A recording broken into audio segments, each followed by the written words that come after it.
Welcome to Belief Busters Podcast, where we change the world one belief at a time. True transformation happens when we question if the beliefs we hold are of truth, or simply someone else's belief that we have internalized as our own. I'm your host, Rev. Cherie Taylor-Jones, and I'm glad you could join us on the journey. I'm super excited because we've got Martha Creek in the house again. You know how I love me some Martha. Well, let me tell you a little bit about Martha. She is Reverend Dr. Martha Creek, and it is her sincere mission to serve. And it's really evident in how she joins others in all aspects of their humanity as a peaceful presence, no matter the circumstances, with a clear understanding that each of us is fully equipped and exists in an infinite possibility field. Martha is inspired and motivated to offer practices and insights that promote balance, autonomy, mindfulness, and a solid foundation for living. Martha is no stranger to challenging situations. She facilitates churches and organizations in the midst of conflict and change, individuals in emotional, financial, physical, and spiritual distress, and extraordinary people in struggles with day-to-day challenges, looking for another way. Martha is dedicated to serving individuals in realizing their full potential. Welcome, Martha. Thank you very much. And not only is Martha dedicated to that, Martha is on it. So she's on her own unfolding and her own becoming, and it's a full-time job for me. So I love that anybody could benefit by me doing my own work. Amen, amen, amen. And what we thought we would talk about today is really looking at how prone the mind is to blame. You know, those thoughts and judgments that we have, that we hold on to. It's their fault. It's my fault. It shouldn't have happened that way. And so I guess my first question to you, Martha, is what do you think is our conditioning that creates this kind of mind flow? I think it's beyond conditioning because I see it in these children. I've got some children in my orbit now that are all under the age of 7. And I've watched them anytime anything happens. Like I literally watched one of them throw a part of a bubble making machine up on the roof. Then they walked right in the house and said the other one that wasn't out there did it. Oh my gosh. So this started early. Yes. So I believe I think it's our belief that we're going to get in trouble, that we're not going to be okay, that somebody's going to judge us, hate us, whip us, punish us in some way. So anybody that we can pin this on, and it's likely going to be somebody that wasn't there, or likely somebody that's in a more vulnerable state than we are, or in this case, it was the youngest. So the oldest, we're pinning it on the youngest, even though he wasn't there. And then not even a month ago, there was a spill. One of them spilled, there's only one kid here in the house. They spilled juice or whatever it was. And they said, it's so-and-so's fault. Like on that Brene Brown video that she says, damn you, Steve, which is her husband. You can look that up if you want to Google Brene Brown blaming. So those people weren't even around. Yes. And they blamed them. So this is how quick it is. So I don't deny conditioning and all that. There's so many questions about nature versus nurture. Yes. And I know that we're wired just a hair above an animal. And I don't mean cats and dogs. I mean, I say that we are not even as enlightened as cats and dogs and dolphins. This is more like a reptilian lizard. We're just a hair above that. Gotta blame, gotta fight, gotta pin it somewhere, gotta be afraid, gotta panic, gotta shut down, gotta get out of here, whatever it is. And blaming is the step just above that says I can stay as long as I pin this on somebody and make this somebody else's fault. And I honestly believe that it's because of how much we blame ourselves too, that we're afraid that we're the cause of something, and we're afraid to be the cause of it. And that hurts so badly that pain's got to be displaced on somebody. And that research that I referred to yesterday in the workshop I was doing, she says it's a discharge. Blaming is a discharge of discomfort. Yes. Discomfort and pain. So when you look at it, that nuts and boltish, like it's my discomfort, is going to cause me to blame. Then conditioning, certainly, if I see it, and then we add things like, well, she blamed me, so now I got to blame her, or I'm keeping the score, so the next time around, I'm going to pin it on her. So it starts with that kind of discomfort, the natural discomfort we have when we panic about something or don't get our way. Even like its own flavors of tantruming. Yeah. And who knows, honey, then what effect the conditioning has on it. But I think it's far more primary than that. And I don't deny that conditioning has a base of it. Right. So we're talking about layers, it sounds like, of just the human experience. Part of how we are programmed as Homo sapiens has an aspect of that. And then combined with our family systems and society and everything else gets really compounded. And now the question really is, once we become somewhat aware that we are in that judgment zone, what steps would you suggest to help people facilitate shifting from that? Well, anything that you can. I've been at this a long time. I really work it. And then things include practically that I do is to try to bring a little humor to it. And there's a scene in my family where my mother lived and dad lived in a small 4-room house. So we left the kitchen, we go to the living room to sit there. And my mom was still in the living room, and there was hummingbird water in a pan cooling to go in the hummingbird feeders. Okay. And she yelled out from in there, "Who emptied the water?" And I said, "Shirley did it," who's my sister-in-law. And her eyeballs got as big as plates. And she said, I didn't empty it. And I said, well, we take turns around here. So you've been blamed this week, so you take a turn, okay? You just take your turn. This is all a turntable here. So I've done everything to try to bring a little levity to it, a little humor to it. I've also just named it. Like I'm really regretful of how I said that. I just caught myself blaming you. And you're not responsible for my response. You're not responsible for the way this made me feel or how that fell on me. So I just caught that I was holding you responsible for that. I don't want to do that. I just noticed that I just had some surgery, skin surgery, and I'd called in advance to get them to send the records. And my intuition had me to call them twice. It's like it wouldn't leave me. Yeah. They assured me they had sent it and confirmed the number in the office and everything had been sent to. Then I called the office that was supposed to have received it twice. Yes. To confirm that it was there. Then when I got up there that day to have the surgery, an hour and a half to drive up there, they didn't have the records. Yikes. And then the instinct to go like, after all I've done and me crossing my T's and dotting my I's and blah, blah, blah, blah, blah. And it's like human beings doing what human beings have done. And my blaming them is not going to move me in the direction of my goals here, which is to sort this out and to get these medical records.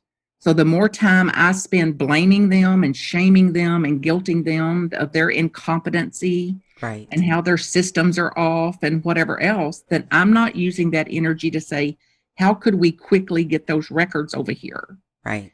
Can you fax them? Can they be emailed to what address? And then when I don't blame and I can circuit break that, I can go right in the direction of what was solve this. Yes. So then with practice, things still happen. Of course, things still happen. It's going to happen all the way through our life. The difference is the pain is quicker to transition. The discomfort of that, the uncomfortability of that still comes, but it transitions. The pain of that, the transitions are quicker. And maybe more importantly than that, unless you're into pain, is that things are resolvable. Yes. They're resolve it. Yes. So instead of then getting all, stuck in that and spinning around in that, it's like, what can I do from here?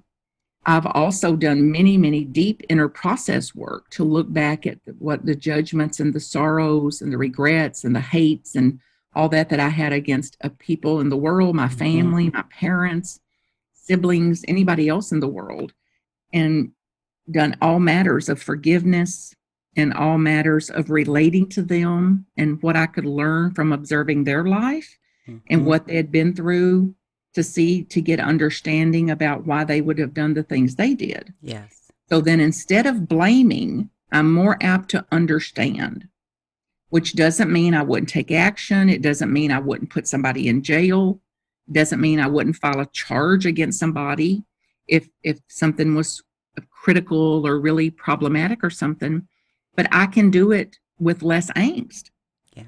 So the action may be, the conscious action may be the same, but it's certainly going to be with less blaming and displacing. And that means a lot less drama, a lot less exaggerating. And honestly, and particularly for those of us that claim we want peace and harmony in the world, it's like if we continue to do this, we're putting the exact opposite in the world. So then if something happened today and I don't circuit break it and let it end right there, if I don't get a period in there, they didn't send the medical records, period. Yes.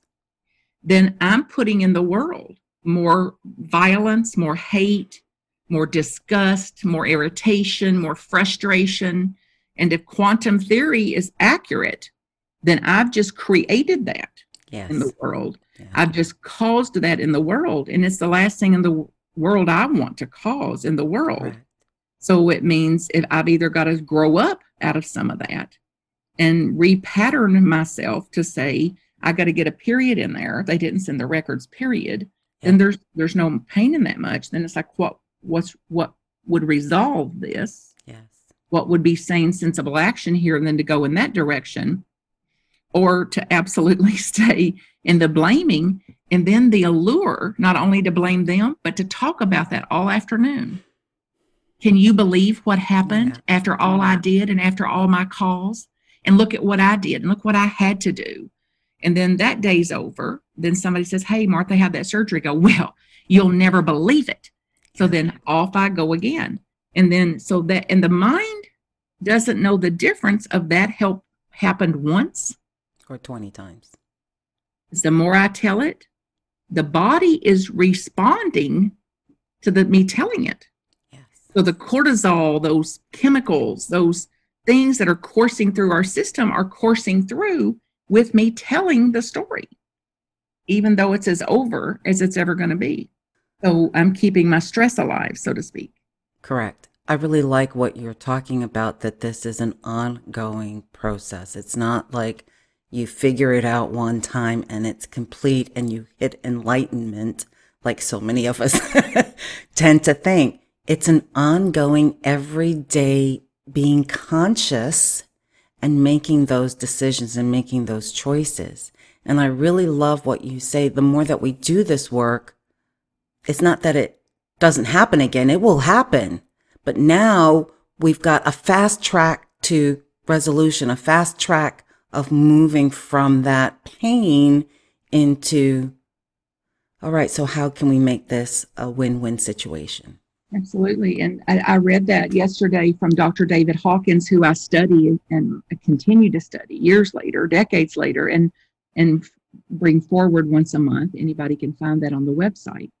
And that's basically his quote about it, that this process that you're describing, honey, that we call spirituality or enlightenment. And maybe that's our next show, if we do one together again, honey, like there's such a thing as enlightenment, like it's a destination versus no, it's a direction to go in. Amen. So this process of spirituality where we're working through these obstacles it's going to be painful at times. Right. And then to build some resilience and grit for those times of painfulness, knowing that it's transitional, knowing it will actually pass based on direct experience, the deepest pain we ever had. Right. And then as the mistakes now reappear, they're resolvable. We're more likely to move toward resolution. What would resolve this? And with devotion and practice, we get to recontextualize this. Yeah. And to do so from a higher understanding. And if it's nothing, if it's no more higher than my blaming them is going to keep me bound in this pain, that could be a good enough reason. Yes, it could. Just that kind of higher understanding. I don't have to get into, oh, they did the best they can, and that was 7 generations down. It's like, go there if you can. But in the meantime, it's just like blaming hurts. Blaming keeps me bound in the stress. And then retelling it keeps it even globbed on. Mm-hmm. But then a lot of my vital life force has been spent in that instead of what it is. So this process can be shortened, Yes. can be less painful if and to the degree that we realize that these habitual responses, these instinctual habitual responses are in fact, not just theoretically, not personal. Mm-hmm. They're truly not personal. And they are all 100% part and parcel of the inheritance of being a human. Correct. So Yes. that's my key word for this month, which is humanize. Humanize the behavior, humanize the attitudes, humanize their actions, including my own. Mm-hmm. So what just happened out there? Human happened. What's going on in her attitude? Humanness. Right. What's going on in that grief? Humanness. Right. What's going on in that hate? Humanness. When I look at the pandemic, that we hope that we were finished with, but we're still kind of dealing with it, right? It's still prevalent, but it's almost like people have forgotten to be resilient a little bit. That there's some short fuses going on. Like there's microaggressions that's going on as well. Can you put some context to that for us? Yeah, stop it. Stop it, because then we got COVID and that to navigate. And I absolutely see it. I experience it. And frankly, I have it as my own inner experience. So I've had to dial up my own spiritual practices. Say more about the that. things that I used to do to regulate myself, to keep myself more centered and neutral, haven't worked this past year. Okay. So I could take a short meditation or use a mantra or deep breathing, very basic but very effective ways of dealing with this. Inquiry, cognitive behavioral therapy, belief busters. Yep. I have done these things for years, and the things that I've done that worked well, that generally kept me fairly functional, didn't have the same effect. I didn't have the same use of my brain. I could only read in short segments. I couldn't read a lot of material. I couldn't focus the same way I did. I used to work 12 or 16 hours a day with primarily ease, without a lot of exhaustion or anything. And that wasn't the case anymore. So the scientists say that the brain has been frazzled. The front part of the brain has been frazzled during this time because we had all of that sorted out, and all of that, the apple cart got turned over. So we don't know where to go, when to go, if we can go, how do we go, mask, are they open, closed, is it eat in, is it take away? What am I going to do with these kids? They got to go to school, they can't go to school, I got to go to work, I can't go to work, I got to work here, I can't work here, because so everything that had been sorted out in ducks in a row all got thrown in a pile somewhere, and it required resorting. So we didn't have the stamina, the same resilience that some of us had. We didn't have it. We don't have the same bandwidth currently as we had when things were what they say normal. But what you're talking about is all those things that we did automatically, that we didn't have to use our brain to figure out because we were just on automatic routine, which then allowed us to be able to work differently, right? And free us up so much. And then now nothing was automatic pilot anymore. And our brain had to keep figuring it out for every little thing. And not to mention, everybody is on every last nerve I have. Need some space here. It's like, well, there isn't any. Yes. We'll take a walk. And it's like, well, that lasted about 10 minutes. Now what am I going to do? It's something for anybody to be able to have some resilience right now. That's the good news of it, that the brain will heal. It's already healing. It's already reformulating itself, and you see it in people. You see it; they've got a little more spaciousness to them. I say they're less likely to eat their young. They're less likely to eat their offspring because we're just a hair above that reptilian. True that. Functioning now. And the thing that I got that seemed the most true this past week is this: not to fall under some kind of spell that we're at the end of a marathon. We have finished a marathon and we're weary from it, and feet are bleeding and the knees are hurting and whatever else. And we have just started another one. Yes. So here's your new number. Here's your new course.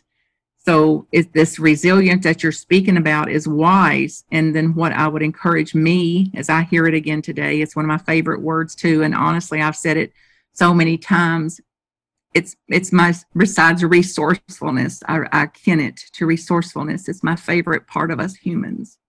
Just how much we can bear and will, and brush ourselves off. Yes. And get back up and go back at it, do one more thing, make one more meal, cut one more blade of grass, like get a book written, get whatever can be done, just do what we can muster.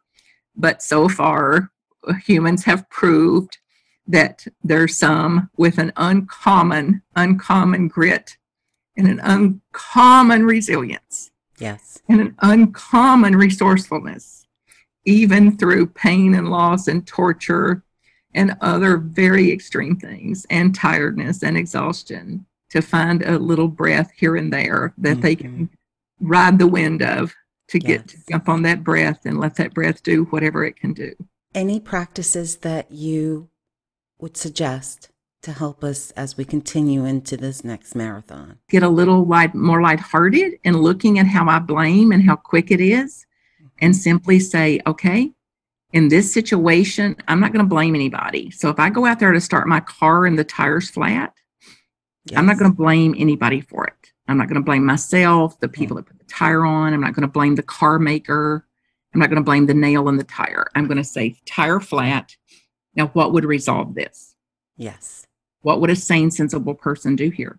I'm also going to interrupt the allure to talk about that, to commiserate, to stop commiserating, and to stop awfulizing. Awfulizing. To stop awfulizing. So it's like, let me one up you. It's like, oh my God, I was sick for 4 days, had temperature 104. It's like, girl, 7 days for me, temperature 107. My husband wouldn't even bring soup to my bed. So it's like this one-upping misery, commiserating and awfulizing, to absolutely see it and honestly to catch the allure of it. What is that allure, Martha? Well, we get juiced out of it. It's an addictive process. That this allure is where we're getting high, so to speak. So getting to be miserable, to tell it, ain't it awful? Look how I've been oversighted, left out. There's juice from that. Chemicals, and it's the same chemicals, according to the scientist. It's the same chemicals that drug addicts get. Yes. Off taking those things that you get high off of. So we're getting high off misery. We're just the last to know. So then it's like, okay, I've got some sobering up to do here. And then what would be even better than that high? What would be better than that juice that I'm getting off this frustration and irritation and how annoyed I am? And the juice I get off of that, to say, there's even a better juice than that. And that's like watching all this, staying observant about this and more objective to it, and letting it burn off, instead of me jumping on the wagon and me then talking about it the rest of this day, the rest of this week, the rest of my life, and putting more of that through my own system and putting more of that into the field of humanity. Yes. And then stand up on Sunday and say, let peace begin with me. Yes. Yes. Okay. Yes. Okay, that's what I could practice. Correct. There's one. Let peace begin with me. And please don't mistake that as suppress feeling. No, not or at all. Depress feeling or disown feeling. But it's like how to have the feelings and the feelings not have me. And I'm in the Beatitudes again. And from the Thomas Gospel, it speaks about, and some of the other Gospels said differently, we as humans have to devour the lion. And if we don't devour the lion will devour us. And a term that then is like domestication, like this aspect of ourself that is more reptilian, to bring some domestication to that. Just like, I'm not, no, like don't do that. No. So less blaming, less fault finding, less nitpicking, less sensitivity, less reactivity, less irritation. And then the emotions come, the emotions are fine. And most of the emotion that we have, we don't have to do a thing about it. They'll actually rise and pass if we can give them a little room. Yes. Thank you for that. I really appreciate the insight. And I think it's something that is so timely for us in our level of evolution as human beings, to really be able to look at what choices do we have? Because we do have choices. Sometimes we get so caught up in that runaway train of thought, right? That we don't even realize that we have the choice to stop the train, get off at the platform, and then look at the train. Absolutely. And you're really onto something, because there's times that I had a choice but wasn't aware of it because of my instinct. Yes. There's times that I don't have a choice. Carl Jung wrote about this in his understanding of the mind, that he believed that we had a will, that we had will, that our willpower could trump this kind of underworld. And one of the experiments was to put a small snake in plexiglass. So the logical mind could see there's no risk here. Right. Snake cannot harm me. There's nothing threatening me here. And he'd put the snake up to the face. And then every time when the snake struck. Yes. So then we can be like attempting to will ourselves not to jump. We can see there's no threat, and we've still got that. So then there's times that we actually can choose that says, okay, in this situation here, I just caught myself blaming. And then the mind formulated how far goes back it goes. So I can blame everybody that's ever been in my experience. Or I can say, I'm stopping that. I'm not going to go into that. I'm not going to go down a blaming road, which keeps me bound in the discomfort, bound in the pain. And it also keeps me putting it out into the world. And I'm not going to do it. I've patterned my relationship with them. Carolyn Mays calls it woundology. That's how we're bound to one another. Like, tell me your woes from this week. Then I'll pretend to listen for a minute. Then I'll one up you on the woe so I can out misery you. While I'm waiting for you to stop telling me how awful yours was, so I can tell you don't know what awful is yet. Right. Versus there's some of us that can say, I'm not going to awfulize that. And I'm not going to speak it again. I'm not even going to talk about it and tell it unless it's moving me toward my own goals, which is that I may reflect on it to see how was it I did that, and how did I move quickly to resolution, and that I wouldn't have been able to move toward resolution, resolvability, if I'd have went down that other path. Yes. Of ain't this just awful? And after all I've done to prevent this, and here I am. One of my friend's husband passed not just a few months ago. And each conversation is about what the doctors didn't do. Ooh, and the torture of that, the pain of that, the pain of that. And that's how shocking it could be. Like if she just stopped blaming the doctors and looked at her own grief and her own loss, and she may never, I don't know. I just know that I can't do it for her. And I've got to accept that she may take blaming the doctors all the way to her grave. Right. I can't know that either. Right. Yeah. So I got to stop myself, though, from blaming her for blaming them. Amen. Yes. And judging her for judging them. Yes. And criticizing her for criticizing them. Versus this is her humanness. This is how she's wired. And she may ride this all the way to her end of her life. And I'm learning from it and catching myself and making what I make right and wrong and what I blame. And that's a full-time job. That's a beautiful way to end this conversation, Martha. Thank you so much. I also know that you've got a new endeavor that you're super, super excited about. So tell our listeners about it, if you would. Well, I am excited for several reasons. A book is out in my name called Martha's Pearls. Martha's Pearls. A spiritual approach for living. These photos I've taken, all of them, and it's full of photos. The ones on the front, and then through here, there's loads and loads of pictures. And they came out beautiful. The colors are vibrant. So I'm very tickled with how they printed. They're all shot from my cell phone. So it's a way to get that out in the world. It's also hopefully encouraging to do what means something to you that would make your tail wag. So one of my spiritual practices is to look for life and the proof of life, even when things are eroding and corroding and diminishing, and even with people dying and the loss of people and health and other things, to look for the proof of life. So most of the pictures I pick are proof of life for me and how life is unfolding itself. It's also a way to get them out in the world. They were all shot with just me out in the world. I'm not trained as a photographer or anything. And the photos themselves have gotten professional acclaim without my intent for it to do that.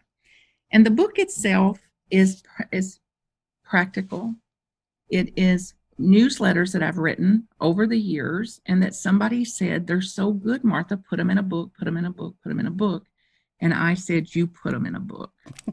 So she gathered up her favorite ones, made a Word document out of it, and I basically handed over to a master that got this formula formed and formulated and formatted and got it up to Kindle through Amazon and got it in the top 43 of the 100 downloads in a few days and other things like that. He did exactly what he said would do, which would get it in the top 40, in the top 100, which it was already at 43 in just a few weeks. So what's most exciting about it is it moves me further and further into my own goals for my life, for my humanness, for my incarnation here, which is to serve those who serve and to get empowered teachings to the whole of the planet. So the book will reach places I cannot reach. It'll reach people I don't know, that would never be in my presence, that would not be in attendance. It's already up for some award in the UK, all because that I did what I was guided to do. Newsletters, to continue doing what I could to get empowered teachings to the whole of the planet. Now the book is in form, and now it'll reach people I couldn't reach. So that's what's most exciting about it. Beautiful. Congratulations. Thank you. Right on the website, marthacreek.com, as well as the classes, whatever the facilitations I do. There's classes that do not require registration, that you're welcome to participate in anytime, offered throughout the month, and the book's available there and how to get that too. And that's at marthacreek.com. That's right. All right. Martha, thank you so much for joining us today and really having an insightful conversation. We really appreciate it. Thank you for doing this, your work, and it's an absolute privilege to serve with you and to love you and to grow in that love and appreciation for you. So knock those beliefs out one at a time, and we'll take down a whole clump of them here and there. For the Belief Buster Posse, we just are so excited to come to you and really give you some options that can support you in living the life that you deserve. If you are enjoying these conversations about assessing your belief systems and how to transform outdated beliefs, then please subscribe and give us a positive review. To support this podcast and its transformative work, you can also become a sponsor for as little as $5 a month. You can reach Rev Cherie at info@beliefbusterspodcast.org. To continue on this journey of evolution, you can also get my book, Turning Your Why into Why Not, at Amazon or any other bookstores, which gives you practical tools to do this work. See you next time on the flip side.